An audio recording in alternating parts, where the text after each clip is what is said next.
With that wrapped up, at least you know that when you get back from the ship, if you get back, you'll be safe from being arrested by Kev. At least for now. Peace of mind for everybody. Yay! Until we commit new crimes. New crimes. Ah, boy. There are other concerns, though. Jim, your Moby actually has been kind of going off throughout this conversation. Something is alerting you. Oh, what's going on? It's the background world. It wants you to play. Very urgent. Does it always do this? You do get notifications. So let me clarify something. You have very bad reception up here, and nobody has reception enough to play a game like that except for Jim. Oh. Only Jim has the reception to play the background world. Jim will just sort of absentmindedly sit on the couch and start fiddling with his phone. Once you get into the game, there's so many people to kill. It's amazing. Oh, There's a lot of PvP going on wherever you are, and you got that fancy sword. I do. Do me a favor, roll me a 1d100. You kill 26 other players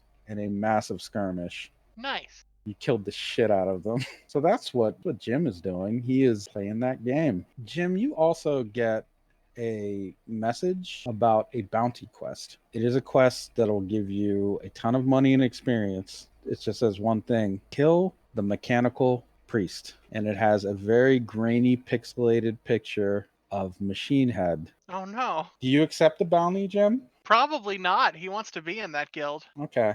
You can decline it for now, but if you keep playing, it'll keep popping up. Oh, he'll just keep declining it. Other players around you, you will notice there's like little acceptance noises near them, and you know this by now. When somebody accepts a quest, it'll just say quest accepted in a little message. Other players, it seems, are accepting some kind of quest, and you can maybe guess what it is. Oh, gonna have to go defend him, I guess. Roll another 1d100. So, oh my god. In this rush of players in this area that you've seen accepting quests, you've killed 59 others that you've seen making their moves towards the wild frontier zones. You catch them as they're making their way through the forests, through the hills. One of them even screams at you, "I gotta kill a priest! Get the fuck out of the way!" Never. All right, you just fucking kill him with your sword.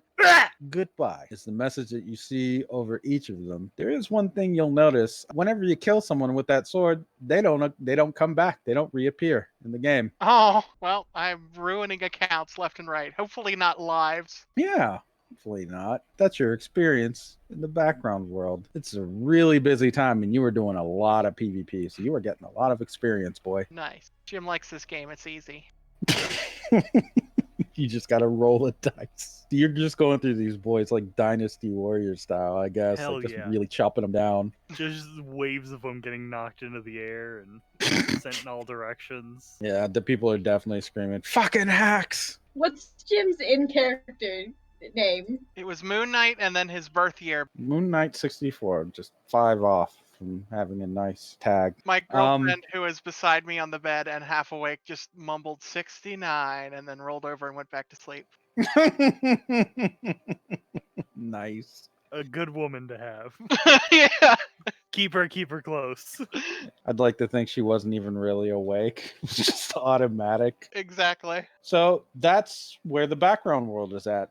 Currently, the updated status is there are bounties being put up all over the place for Machine Head, and people are coming for him. Luckily, a great number of them have been cut down, but Jim can't play 24/7, and it's getting a little rough out there. I think Jim would tell at least Nia. You have to be a big guild to start putting out bounties, unfortunately, so you guys can't counter. You can go try to find the Seven Nation Army and beat them up, but that is a whole endeavor because they are a pretty big guild and they are pretty well equipped. So that's kind of like what's going on right now. You guys were not also in a situation in the real world where you don't have food. Yeah, Marisol's definitely gonna try to encourage people to like, alright, time to go back to the jungle. I'm freaking starving. Well, there's slugs. Fuck these slugs. I don't know if we can eat those or if we should. They're probably Well, fine, but come on, there's like actual meat over there. yeah, probably the puppy has killed a few.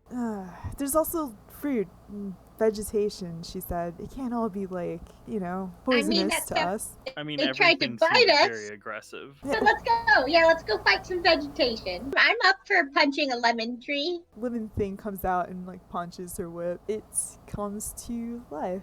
She welcomes it to the world and rolls it back up. All right, let's do this. Do me a favor and roll 2d5. Oh, lucky. You're gonna miss 2 inches of flesh somewhere. Well, you decide where. 2 inches. Mm-hmm. Ew. Yep, it's just gone. Just lose some fat cells in, like, I don't know, her thigh or something. Sort of feel it vanish off your body. Just feels like almost a vacuum, like, and it's gone. And then your whip comes to life. It's almost a serpentine type intelligence at first. It's very snake-like. Hell yeah, totally worth it. She says as she's like rubbing her thigh area. I wish I could keep this. It's like, I mean, you can. It'll just be alive. Just make sure it doesn't, get near any other machines that are alive. I don't want to have to deal with like a snake car again. snake car. Yeah, I don't want to talk about it. Is that like a crane? No, you I don't think I want to was talk pretty. about it. Yeah, Yeah. I think I was clear. I don't. He just kind of stares off into the distance. So yeah, according to Lewis, the way his power works is that this thing will stay animated until its intelligence is taken from it. So you have a living snake whip. Congratulations. You should try that on a box boy. Oh, definitely not. Really? They're Why like- not? They'll explode if you mess with them. Well, no, but they like when they have a will of their own. They like to do stuff like, eject everything they're carrying so that they aren't so heavy and, just let anybody get whatever's inside of their little lockbox. So they're just not very good at their jobs when they are, quote unquote, alive. It's better to just have them with the kind of rudimentary artificial intelligence that they possess. I mean, you can do it for fun, I guess. I mean, Yeah, that's basically what I meant, for fun. Right, funsies. There's enough of them, I guess. It's just the thing is, right? You make one animated, and then it wants to go do its job, and it mixes in with the others. And then good luck, because tracking down individual box boys, but a little bit of a logistics nightmare sometimes, especially if they don't respond to their, codes. Then you got to hunt it down. Then you find it in a bar. It's putting drinks inside of its little box. And you're like, hey, buddy, what you doing? And it's like, I'm just so sad. And I was just thinking I have this big empty hole in my life. And I was just trying to fill it with something. And I'm like, hey, yeah, it's pretty complicated, little guy. And you got to sit there and talk to it about life and kind of existential dread. And the more you talk to it, the more you realize it's kind of like a mirror of your own life. And then you just get real down and, it gets kind of dark. And then you got to eventually take the little box boy out to the little garden and just, because it's just so down. And you're like, there, buddy. How about you go back to sleep, so you don't have to suffer. And then the box boy says, thank you, Father, right before you do it. Oh yeah, you two's just kind of like looking at the floor, just like Jesus. Yeah, Lewis is tearing up a little. All right. I'm gonna hug your boyfriend if you don't, Marisol. Marisol's just patting him on the shoulder, something that he does when she's like distressed about similar. That's fine. It's fine. It's okay. It's all right. He was in a bad place. Just still hurts a little. Okay, because they have the faces with the smiles. You don't understand. It's fine. No, Hey, they're cute, and no. to be sad like that. Right? Yeah. Let's just go get that food, guys. Maybe you can make like a caveman pizza or something with the whatever weird jungle stuff, and we can all maybe we can roast some of those weird lemon monsters and just take our minds off of box boys. Yeah, let's do that. Yeah, I have a two- lighter on me. Yeah, you two now feels especially bad for that box boy that just got shot out of the sky. Well, that one wasn't alive, so we're It still okay. doesn't. Still feels real to him. In the flashbacks, just a close up of its smiling face as it's just penetrated with lasers and it explodes. Oh no! He died as he Oh. lived. Yeah, Box carrying boy. stuff. Yeah, box boy to the end. As I mean, he did salute as he was flying away. as Marisol heads out the door with like the whip quill around her shoulder, she's just muttering to herself, "I should have let Boxy just live." Nah, you did the right thing. You did the right thing before he got a taste of life, and got to. He just gives Marisol the same kind of sympathetic pat on the shoulder. You did all right. Oh, you weren't supposed to hear me. Why not? You should have just what if you're wrong? What if Foxy would have been fine? And then she's just I don't know. It turns into a thing. Yeah, it's just them, I guess. Lewis just trying to comfort her. If you guys make your way back to the garden, you will feel eyes upon you as you cross the chamber again, and a voice that pipes up somewhere among high above the chamber. Do you guys want to? Are you going to play yet? Are you going to play a game yet? She's looking up. 2 eyes and a smile, and a black cloud staring down at your group. Soon. Yeah, we need to eat something first, and Sally said we could try and pluck some fruits and vegetables and that here. Very good. Pick something calorically dense. The face disperses. That's just gonna haunt us. Mia very uncharacteristically flicks off, just gives the bird to the area there he was. Avicii falls down from the ceiling onto you, mouth first, bites into your shoulder, and then rips your rib cage out with its teeth. How through the shoulder? Just cleaves right through it. That's so creepy. All in one swift motion, like one of those ocean birds that just dives down at the water at 120 miles per hour. And he flies away with Nia's rib cage, flapping his arms. R.I.P. Nia. Yeah, it's that quick. No, he doesn't. Gone but not forgotten. He doesn't. That was a prank, you guys. I had you there for a second. That means both Jeff and Nia get new rib cages. You guys continue to be best buds. You can get a two. Yeah.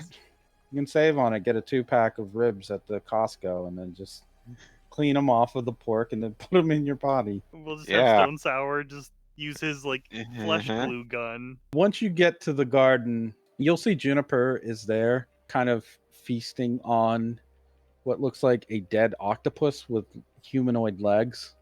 Yeah. Juniper is eaten. And if you're here for food, there's Juniper looking cute as all. Cute as a button. Just the most adorable murder machine. Is Kavan with us? Yeah, he's got to be. Hey, could you make some sort of thing to put water in? Like what? We could use 2 jars, at least. Yeah, like a big box maybe or something. Box? No, just jars. Just a box full of jars, yeah. Yeah, like a bucket. Exactly, bucket. Why don't you just ask the weird alien lady to just give you some jugs? I mean, we don't want to push their hospitality. Hey, weirdo! Her Sally. He projects his voice. Her name is Sally. Weird Sally. Nice. She's cringing. Kev, please don't antagonize the Starman. Sally, like Doc Ock, Sally just kind of whips her way over through some branches and lands in front of your group. Yes, what is it?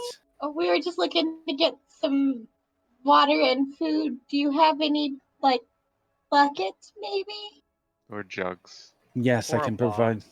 I can provide you with containers for water. That is no issue. Oh, thank you. What do you have to trade in exchange? Oh, is this a trading thing? Yes, What would You you want it- like? make an offer. Would you like to dance with me? Make a Wait. better offer. Hold on. We got this. How about some olive oil? I'm pretty sure I saw some on the counter back at the beach house. Ooh, yeah. There's a U2 that's already grabbing it and heading that way with it. Olive oil. I do not think that will be equivalent, but I will taste it and see for myself. I assume this is a food, correct? Yeah. Sort of. Used in food, yes. It's made of food. I guess as quickly as the other U2 can get there with the olive oil, he'll hand it over. She looks at your group pretty cynically and unscrews the top of it and then sniffs it. And then she just throws her head back and starts chugging the whole thing. She's down to pretty much only 1/4 of the bottle by the time she takes it away from her mouth. This is acceptable. Cool. Thank you. I will provide you with the foodstuffs and water that you need to live. Tell Thanks, me, Sally. of course, which one of you made this olive oil?